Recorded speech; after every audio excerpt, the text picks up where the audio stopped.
Welcome to our NAEA 2023 presentation, Creating Strong Mentor-Mentee Relationships, Both Near and Far, presented by Kathleen Lindsay.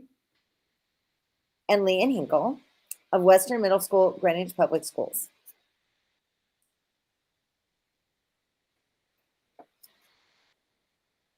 Our partnership began almost 4 years ago, and we believe that beginning art teachers need the support of experienced educators to navigate their first few years in the classroom. We will look at some key strategies both mentors and mentees can use to develop a relationship that fosters professional success.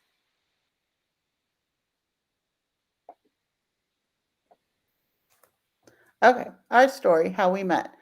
My first year in the summer before I started teaching, I started joining Facebook groups and just started researching what I could do and what I was going to do and expect my first year because I felt completely clueless, didn't know what was going on. And I joined an elementary art teachers group and popped up right after I joined offering mentors. And several people messaged me, and Leanne was one of the people messaging. And I read through her introduction and reached out to her, and we connected that way with just a string of help me. And Leanne was very gracious and helpful and dealt with my crazy nervousness. Um, and so I have been on Facebook and on some of the art education groups for a number of years. Once I started joining those groups, I honestly felt like I was getting some of the best professional development I'd ever gotten. Nothing would compare to having access to thousands and thousands of people as a resource. And see, So, that's where I felt a little different because I was so overwhelmed.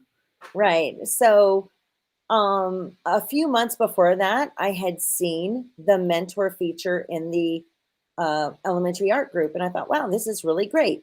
So, how interesting. So, I kind of put my information in, and then that was kind of it. I scrolled through and looked at a few people, but that was kind of it. I was really busy. It was during the school year. And then summer came, and I was between trips, and I had a few minutes, a few spare minutes, and I thought, oh, well, So I happened to be scrolling through and I saw Kathleen's posting looking for a mentor, and her experience is very similar to mine. She was a career changer. She had gone through an alternate route program and she was starting her first job. And I just reached out and said, sure, I can help you. What do you need? And I teach in Connecticut, and Kathleen teaches in Texas. And there could not be two different education systems in the No. world than Connecticut and Texas, right? So the things that she would say to me, and she was teaching preschool. And in my district, we only have a few, at that time, we only had one teacher teaching preschool. And she actually was a previous student teacher of mine, and she was my mentee. But she was the only person teaching preschool. And she only had two very small classes. And Kathleen's population was pre-K, K, and 1. Like really some of the most challenging students in that they're young, they have a lot of needs and need to learn basic skills. So it was And large very classes, 30 classes or 30 kids or more. yes, huge classes of over 30 students. And every time, so she started coming to me and saying, well, I need to do this. And I would say, what you need to have a bell ringer for 4-year-olds? That makes no sense. She's like, I have to have it. And some of the criteria that she was evaluated on, I learned a lot about Texas state standards, about TEKS, about things that I had no idea about. And over the last 4 years, it's been such an interesting journey for me because I've learned so much. And I think we sometimes get in our headspace that teaching everywhere is like our personal experience. And it's very important to step outside of your personal experience and understand that teaching is different for every teacher. Even sometimes teachers in the same building are having completely different experiences depending on their discipline or their level of education, or their do they have a team, do they not have a team. And so I think that always working with another teacher helps you step outside that box. And then some of our little visuals here are just screenshots of text over the last almost 4 years. And And me so, driving her crazy, texting at 11 o'clock at night, having a meltdown. right. But sometimes at this point now, sometimes I'm the one that's having the bad day. So, at this point it goes back and forth. And one of the things that we've recently come across is that Facebook is getting rid of its mentoring feature for its groups, which is very unfortunate. We're going to kind of address how we're going to deal with that a little bit later. But anyway, we're going to go through some information about mentoring, some research, and some strategies, some things to think about if you're a mentee or if you're a mentor. So we want to identify some terms that we will be bringing up throughout the rest of this presentation. A cooperating teacher. A cooperating teacher is a certified, experienced teacher, usually trained by a district to supervise, model, and support student teachers. They gain experience in lesson planning and implementation, classroom management, and professional interactions with the school community. The cooperating teacher often works with a university or program supervisor to support a student teacher in their placement. Which I didn't have since I came a different way. Mentor teacher is an experienced teacher in the same school or district. A mentor shows a novice the ropes, the tricks of the trade, and helps the newcomer get through a career transition. A mentor passes on knowledge, experience, and helps a mentee take connections to others. There is an increasing number of states with mentoring models for beginning teachers, induction, and successful mentor-mentee collaboration. But as we know, as art teachers, maybe not the right kind of mentors sometimes. Student teacher is a candidate in a pre-service university or alternate route program seeking teaching certification and licensure and working to gain experience in a real-world classroom environment. So while Kathleen didn't have student teaching, I also went through an alternate route program, and I had 3 weeks of student teaching in a summer Golden Band program, which was a program that was to address students who were below goal and to help them get up to goal or above. So it was very interesting. I had a K1 and a 2-3 class that I saw every day for 3 weeks. That's really cool. Beginning teacher. Beginning teacher is a licensed certified educator, usually in their first 3 years in the teaching profession. So I finally am past my beginning teacher, I guess, since I'm in my 4th year. But I haven't had a normal year, so I don't know. So we looked at some research. Some of it is a little dated. Some of the research, the most current research is actually 2018, 2019. And in a 2015 study, at least 17% of teachers leave the profession within the first 5 years. But other research that we found shows that there's actually been a steady decline in teachers since 2008. Teachers leaving the profession and fewer teachers going into the profession. So there's also a fiduciary cost where the cost across the country for teacher turnover is about $7.3 billion. And of course, as you have a higher rate of turnover, that cost goes up. So this is from 2017. And now that we see more teacher turnover, that cost is probably higher in 2023. 3,010 is the approximate number of new teachers entering the profession each year. And 300,000, according to the Bureau of Labor's statistics data, is the approximate number of teachers and staff who have left the profession between February of 2020 and and April of 2022. So those numbers are tough. They're tough to see. We know that there's a shortage of art teachers. How can we keep teachers in the profession?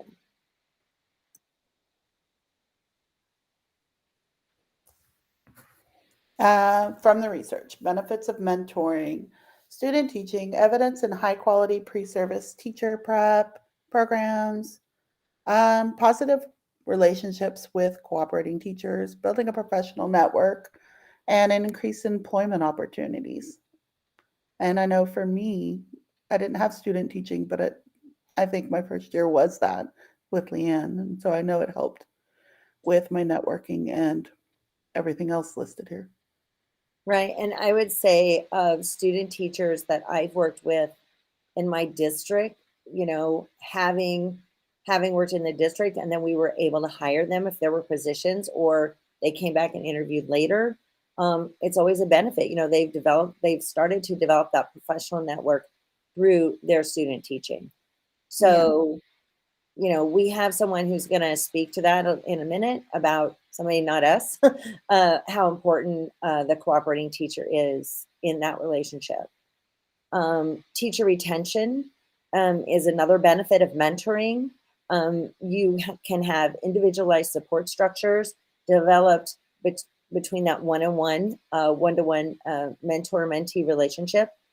Teacher induction programs cut teacher turnover in half. And you have improved teacher organization where, again, teachers who are organized and feel on top of things do not feel overwhelmed and have increased job satisfaction. So, And those I are was some going to benefits of say, mentoring. and I know I wouldn't have survived my first year with all the crazy and COVID year if I hadn't had you as a mentor. So I could just talk to and figure things out, especially with all the weird things they threw at me and random things that happened. So it was a help. Also see an increase in student academic progress, the development of strong interpersonal relationships. A teacher who feels secure and supported in their position is able to make sure that students feel secure and supported in the classroom. There's an increase in student teacher engagement and an increase in student attendance. Students who feel supported show up to work. Mhm. And that's a very, very important aspect of teacher mentoring. If you can't get students to come to class, I teach in middle school, and you know, if they don't come to class, you can't teach them at all. So that's huge. Those interpersonal relationships are extremely important in middle school, especially. The social emotional impact for teachers. Um, there's an increase in high quality interpersonal relationships with colleagues, with peers, with parents, with students. There's increased engagement by the teacher in the school community. The teacher feels valued, and the teacher has a trusted colleague that they can go to. One of the things Kathleen just mentioned was, you know, there was a lot of interesting things. She started teaching in the fall of 2019, and by March of 2020, she was at home, like we all were. Yeah. So, so that was year one, and there were a lot of teachers in her shoes. There were other teachers who were brand new teachers who none of us had done this before. But if you're a brand new teacher, how did you handle this? And I know during that time, I wasn't just reaching out to Kathleen. I was reaching out to a number of teachers that I knew and even didn't know. Like, we started Facebook groups and we just started reaching out. Who needs help? Who needs help? What do you need? I started having lunch groups for teachers that I knew. I would just put out the link on our state association Facebook page, say, hey, if you want to stop in and have lunch and talk, stop in. So we would do that a couple of times a week for the rest of the school year. And I think that having that connection was very important. It was important for me, but I think it's important for other people. So mentoring doesn't have to be this big time consuming commitment. It can be small things you do to reach out to people. Yeah, in my district, we did the same thing. We reached out and made a group for the different art teachers to connect because we were all lost. That helped. All right, mentees, what to look for, be proactive. And these are all things that I thought about as a mentee. Um, find a mentor. Now, did I get on Facebook and expect to find a mentor on Facebook? No, but when it was offered to me, I jumped on it. And I did definitely probably drive Leanne a little bit nuts in the beginning, reaching out with questions, but she was great. Eagerness to learn. Yeah, I definitely had a lot of questions. Ask for honest feedback. Be willing to try out anything and everything. Honesty and flexibility. If something's not working, be honest about it. Flexibility with your time because your mentor, they're just as busy, if not busier. Don't be afraid to admit what you don't know. And as a first year teacher, second year teacher, third year, fourth year, there's a lot I don't know. Promptness for all appointments. We get annoyed when our students are late to us, so I'm sure our mentors don't like it if we're late for them. Take an interest in your mentor's professional journey and personal, honestly. I felt like that's how Leanne and I got to be friends. We took an interest. And then respect your mentor and never forget the time and effort this person is taking to offer you a smoother path on the way to success, which definitely has helped me. Hi, everybody. My name is Leah Keller, and I teach elementary art in central Wisconsin. I'm also the Wisconsin Art Education Association president and an NAEA School for Art Leaders graduate with one of your speakers, Leanne Hinkle, who asked me to talk to you very briefly about mentorship. And when she explained what she was doing, there were two things that popped into my head right away that I thought were just for me really, really important and really pivotal in my career. And the first is that your cooperating teacher, or my cooperating teacher, made all the difference in my career trajectory.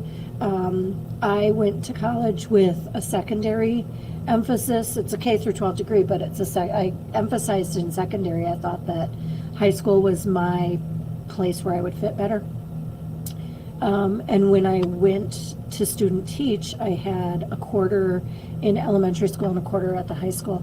And my elementary school experience was so good and so fulfilling and so enjoyable.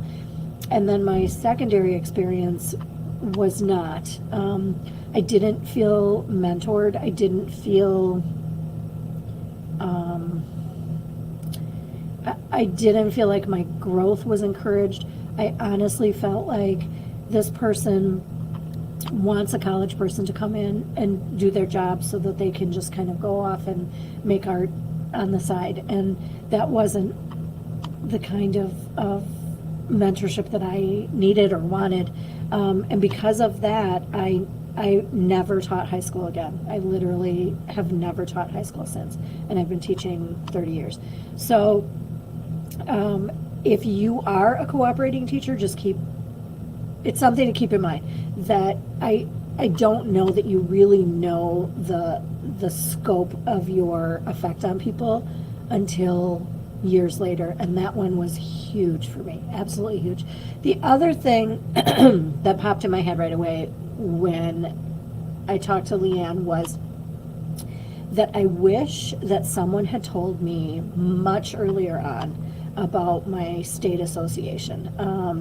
I did not really get involved until I had taught for 12 years, and then I took 6 years off to raise kids. And so it was 2/3 into my career before I ever really knew about I knew my state association existed, but nobody sat me down and talked to me about, hey, these are the benefits. This is why it's really important. You're really going to meet a lot of people. It's really going to benefit your career. And I wish that somebody had told me that a lot sooner than what they really did. My growth just in the last 10 years being involved in this association, statewide and nationally, has been exponential, and I wish that for everybody. So I hope you have a great NAEA, and thanks for listening. Bye.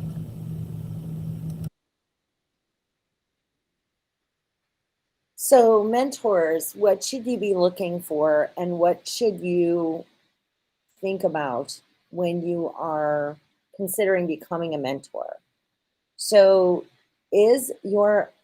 are the mentorships and the mentors district supported, and is there ongoing update training and professional development? I teach in Connecticut. Our mentor training is called it is state driven. It's required by the state for beginning teachers to have a mentor their first 2 years. It's called Team Teacher Education and Mentoring. And the beginning teachers have to complete 5 modules, which are really small problems of practice that they're like mini experiments. They identify an area of concern, something that they feel that if they did better would make their classroom run a little smoother or would be more helpful to them. We identify the problem of practice and then go through a series of steps. And then at the end, the beginning teacher writes a very short, brief reflection paper on the process. That paper is read and reviewed by a reviewer. I'm also a trained reviewer. And then it's either pass or fail. They have to pass all 5 modules within the first 3 years to receive their provisional certification. It is not used for teacher evaluation. Districts are not allowed to use this process for teacher evaluation, but it is required for teacher certification. So because of that, there is a very, very well-honed mentor training program and update program. So my training is updated every 3 years, I think. And now I can do it online. I used to have to go to a 1-day workshop. Now nobody goes anywhere. Everything is online. There's one thing that COVID did for us. It streamlined a lot of things. So I can do it online on my own, and it makes it much more efficient and easier for me to keep up my certification. Our mentor should be knowledgeable about best practices, teaching philosophies, and content area. So again, I'm knowledgeable about my own content area, visual art, because in Connecticut, mentoring is focused on best practice, not discipline. I've had first grade teachers, ELL teachers, music teachers, world language teachers, 5th grade teachers, and art teachers, all as mentees. And do I know every single thing about those content areas? I don't. So again, going down the list, I have access to a lot of resources. So if I didn't know something, I could direct my beginning teacher to the person who can help them, or I could do some research or go ask someone myself to help with whatever area the student teacher needed support in. You need to be willing to work with someone who has a different teaching style, classroom management style, or a different educational philosophy. In art, you might be a full tab teacher. That might be your thing and you're really good at it. And your beginning teacher might not be comfortable teaching that way and might be resistant to teaching that way. And you have to respect that. You know, often I have come across mentors who say to their mentees, "Oh, this is what I do, and if you do it this way, you'll be successful." Well, it doesn't always work like that. I mean, as Kathleen and I discovered, you know, Texas couldn't be more different than Connecticut. And the other thing she's discovering too is that the school where she started to teach is very different from the school where she is now. So night and day. So it's very interesting to learn about this. But again, because her reality is so very different from mine, you know, I have to be respectful of that. I can't just say, "Oh, well, that's ridiculous. Don't do it that way." if that's how she's required to do it. So Yeah, I I have to think work about it. within the confines of what she has to do, and we have to problem solve with that lens, not my lens. Um, I have to be flexible. A mentor needs to be flexible. You're going to be asked to do some things, listen to some things, and help. Again, you may not agree with it, but if you're on this journey with your mentee, you have to do it, and you need to be consistent. I mean, I'm not the most consistent person. I'm not going to lie. There are days I say yes to that, and then the next day I'll say no to the same thing. But just like with our students, with our mentees, it's really important to try to be consistent. And if you're not consistent, you need to say why you're not consistent. In this case, this was the answer. In this case, it's not the answer. And this is why, even though it may look exactly the same. And then you also have to honor your time commitment. We're going to talk a little bit about some strategies, but again, because in Connecticut, mentoring is a very, very formal arrangement. Mentors get a stipend, and I make sure that my mentees know that I am paid for my time. Often you'll have mentees say, "Oh, I hate to bother you," or "I know I'm taking up so much time," and I tell them right off the bat, I am paid to work with you. I've chosen to work with you. And if you feel that this relationship doesn't work for you, please say so, because we can find someone else that better meets your needs. No, nothing personal, right? So it's very important that as a mentor, you're very honest with your mentee. If you're getting a stipend, they should know that. If you're not getting a stipend, you don't want them to feel guilty, but they should know that as well. And so, again, make the choice to do it or don't do it. But if you choose to do it, know that that person, that mentee is counting on you, and your work, what you do is really important. So important. So here's some strategies for mentoring. I mean, this is just a very short list of strategies that can lead to a successful partnership. Meet at least one time a week. So again, in Connecticut, because it's a very formal relationship and the mentor is compensated, we're required to meet 10 hours per module, and the teachers do 2 modules a year. And then one module is a meeting with the district and doesn't include a reflection paper or me or a mentor, any mentor. So meet at least one time a week. So the best way to meet, of course, is in person, in the teacher's class, in the mentee's classroom, in the mentor's classroom. I've met at libraries, we've met at Starbucks, we've had dinner. But meeting in person once a week is really important, and don't let the mentee put you off. Sometimes they'll say, "Oh, I'm really busy. I'm so busy. I have this, this, and this to do." Say, "Oh, no problem. I'll come over. I'll come over and help you." Because it can be very easy to put this meeting to the side because you're both busy. You can also meet remotely. And, before it was really a thing, I would meet with I remember the first time I met with one of my teachers remotely. Like, I had done it, but she had never done it. And so she had children. She was a single parent. It was like 9 o'clock at night. She showed up with a glass of wine. She's like, "This is like a play date. This is awesome." And so it was really very convenient. She had to leave very quickly at the end of the day. She had children to pick up. And this actually met her needs in terms of, how could I support her, but when she had really very little time during the day. So think about that. Kathleen and I have met remotely a number of times. And never face to face. Yeah, right. So we still have not been in the same room. We're Nope. looking forward to that in a week. Yeah. So some topics of discussion. You can talk about lesson development and curriculum. You can talk about assessment. You can talk about the issues that have happened since the last meeting. How was your week? How did it go? What are some things that you feel were successful? What are some things that you thought would be successful but weren't? What are some areas you feel you struggled in?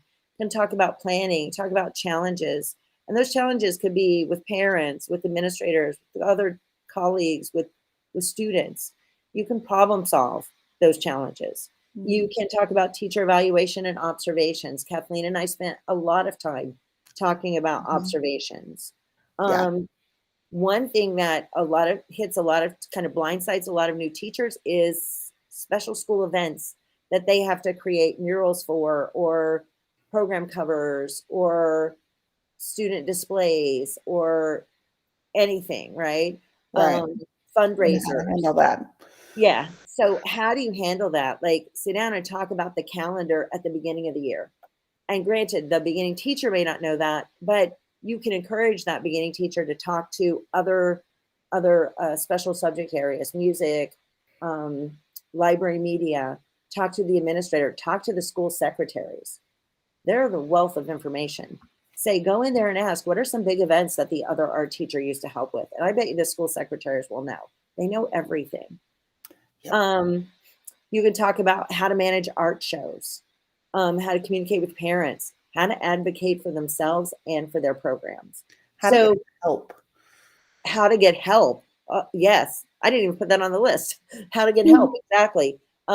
I had a mentee who would come in with a yellow legal pad, 3 or 4 pages filled. And she would walk in and slap it on the table and say, okay, this is what I need to work on this week.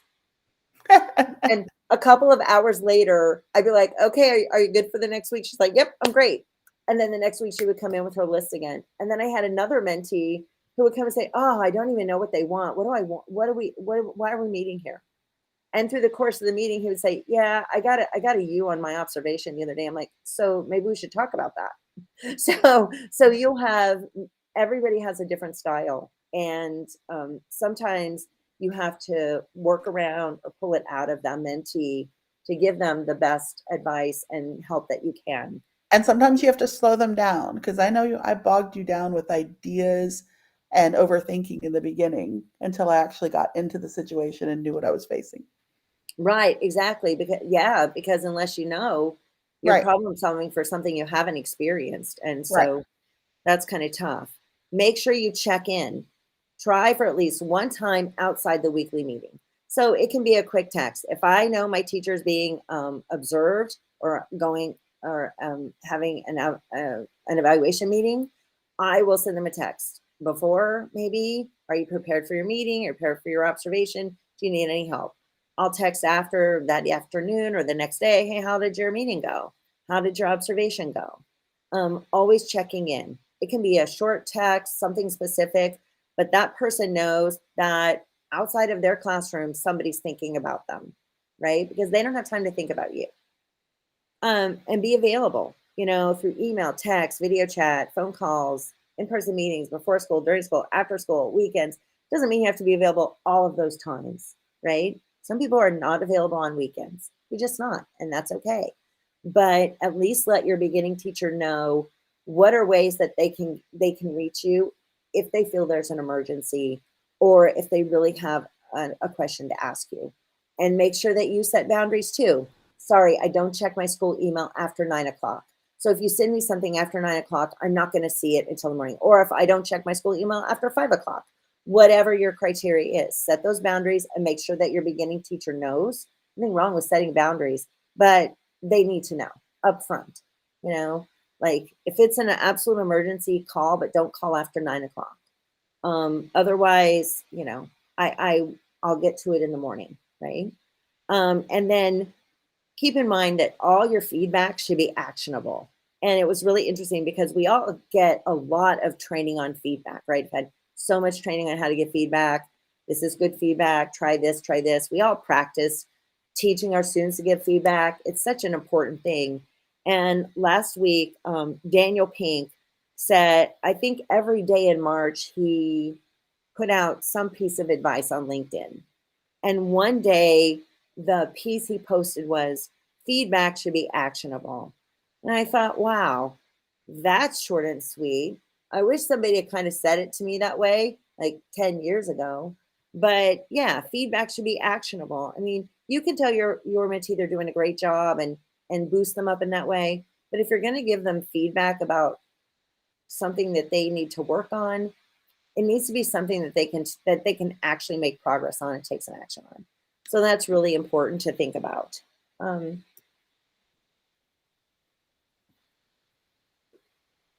Okay. Where to find a mentor? Pre-service program, your school or district, visual art department colleagues, your state art education association, NAEA, and social media. And if you're lucky enough, your school may have another art teacher, but a lot of times, my first mentor was a library teacher. So that's why I was very fortunate to find someone on social media that could give me actual art mentoring and help me make it through.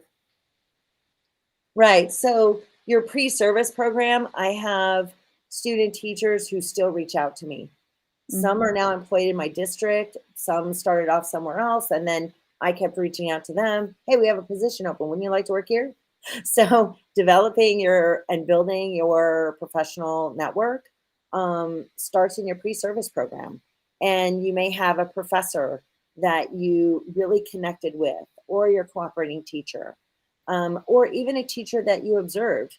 You have to do a lot of observation and make sure that you kind of take note of those people that have a positive impact on you, because you could always go back to those people later and start that conversation about building your network. Your school or district, again, one of the things that was interesting is that information in the team training materials shows a study that around 2016, there were maybe 4 states in the country that had very formal teacher induction and mentoring programs. And now that number in 2023 is about 28 and growing. Mentoring is so important. It is the number one factor in teacher retention. It is really the number one factor. High quality mentoring. So your school or district may provide you with a mentor. They may provide you with a paid mentor. They may provide you with somebody who is kind of voluntold. But if you're lucky, your district will have, or your state will have a teacher induction and mentoring program with formal training, and that your mentors are chosen so that they represent experienced educators who demonstrate best practices in their classroom. That's what you would hope. Um, Hope. Also, look at your visual arts department colleagues. Even if they're not in your building, as Kathleen mentioned at the beginning, in her district, they started a group so that they could support each other. Mhm. But, ask for an opportunity to go observe your colleagues.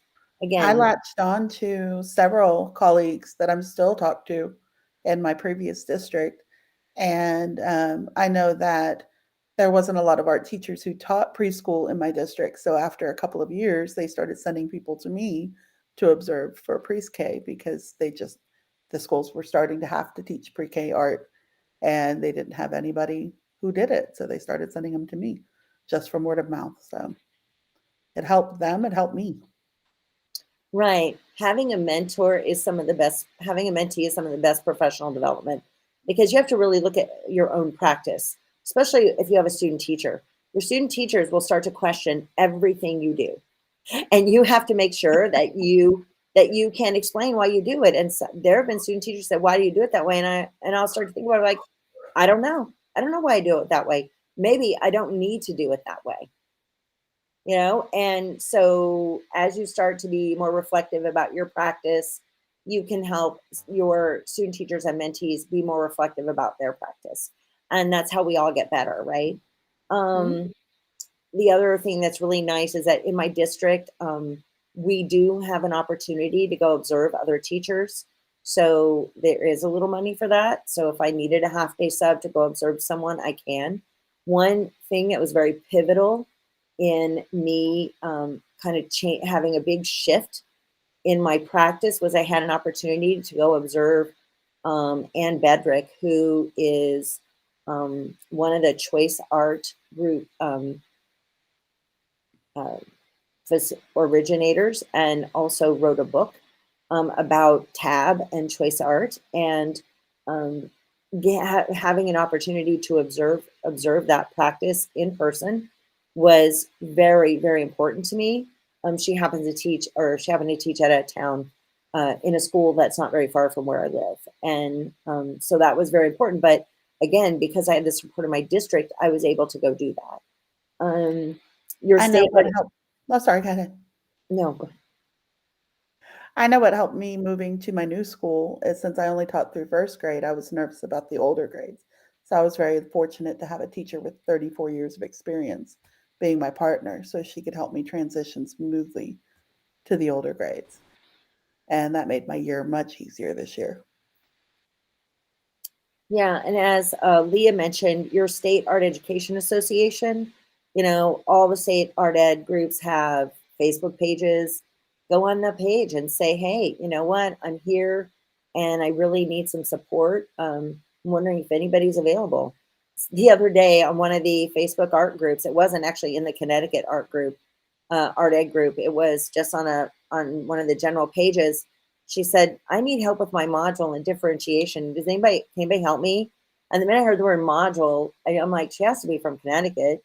So I said, are you from Connecticut? If you are, direct message me. And she did. And we had a whole conversation. And I was able to kind of explain to her some strategies and what she was doing and how it would help.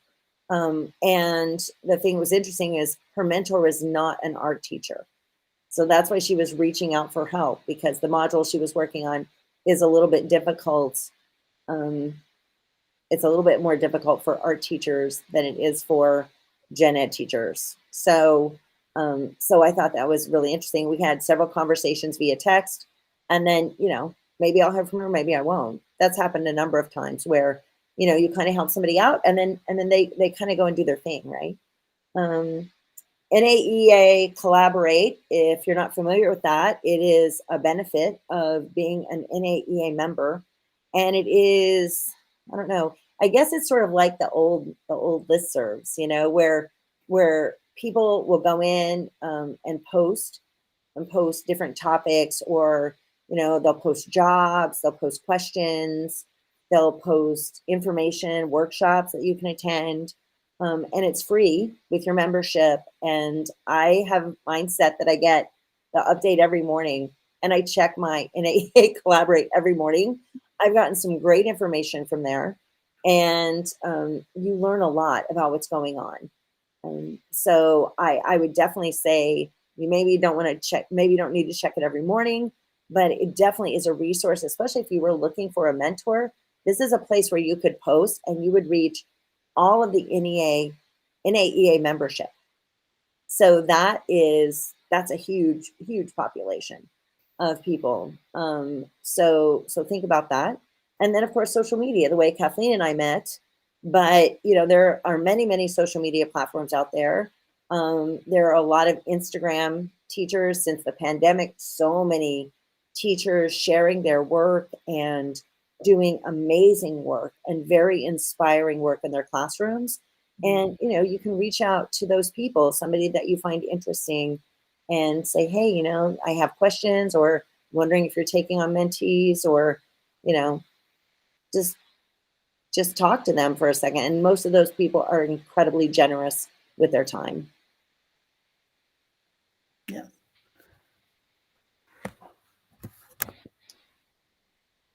So these are a few other resources that we tapped. There's so many resources.